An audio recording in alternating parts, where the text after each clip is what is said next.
আপনারা বড় আলেম হতে পারেন, আমরাও তো ভাই মুসলমান, আমরা তো 5 ওয়াক্ত নামাজ পড়ি, আমরা হজ করি, আমরা যাকাত দেই, আমরা সুন্দরভাবে চলার চেষ্টা করি।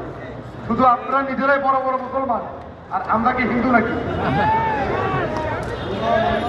আপনাদের মুখে তো এসব কথা মানায় না। যারা বলেন যে তাদেরকে ভোট দিলে আল্লাহর নবীকে ভোট দেওয়া হয়, নাউযুবিল্লাহ।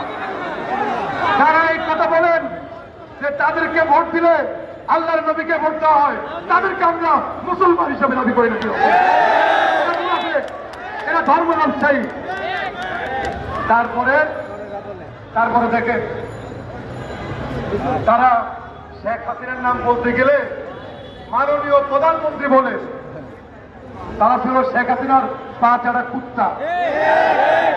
শেখ হাসিনা চামচামি করেছেন, বিভিন্ন জায়গা থেকে সুবিধা নিয়েছেন। এখন ধর্মীয় লেবাস করে তারা বড় আলেম সেজেছে। এই সমস্ত আলেমদেরকে আমরা ঘৃণা করি। যারা বড় আলেম মুসলমান, আমরা তাদেরকে সম্মান করি, ইজ্জত করি। তারা ইসলামিক যে কোনো কথা বলবে, আমরা সেটা মানব।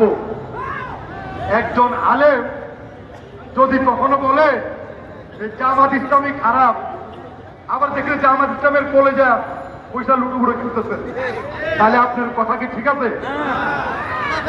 বিপদ করে না। তারেক রহমান লন্ডন থেকে যারা অবস্থায় কেন্দ্র করে যারা তারেক রহমানের বিরুদ্ধে কথা বলে, তারা তো সুন্দর রাজনীতি, সুস্থ রাজনীতি করছেন না। তারা নিজেদেরকে জাহির করছেন, নিজেদেরকে বড় বড় আলেম দাবি করছেন। আমি বলতে চাই, এই সমস্ত মানুষদের হাত থেকে বাংলাদেশের মানুষকে নিরাপদ রাখতে হবে।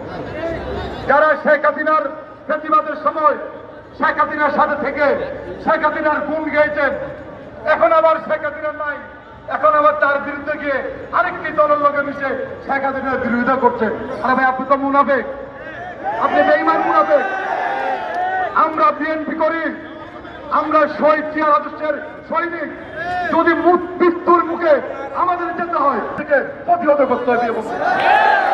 আমাদের শপথ নিতে হবে, আমাদের ওয়াদা করতে হবে, আগামী দিনে দেশ নায়ক তারেক রহমানের নেতৃত্বে একটি সুন্দর বাংলাদেশ প্রতিষ্ঠা করব। এটাই হবে আজকে আমাদের প্রত্যাশা, আজকে আমাদের অঙ্গীকার। সেই পথে আপনাদেরকে ধন্যবাদ জানিয়ে আমি আমার বক্তব্য শেষ করছি। খোদা হাফেজ। বাংলাদেশ জিন্দাবাদ। শহীদ অমর হোক। দেশ নেত্রী বেগম খালেদা জিয়া জিন্দাবাদ। আমাদের সকলের প্রিয় নেতা, 16 আগস্ট আন্দোলনের অন্যতম রূপকার দেশ নায়ক তারেক রহমান জিন্দাবাদ, জিন্দাবাদ। আপনাদের সকলকে ধন্যবাদ।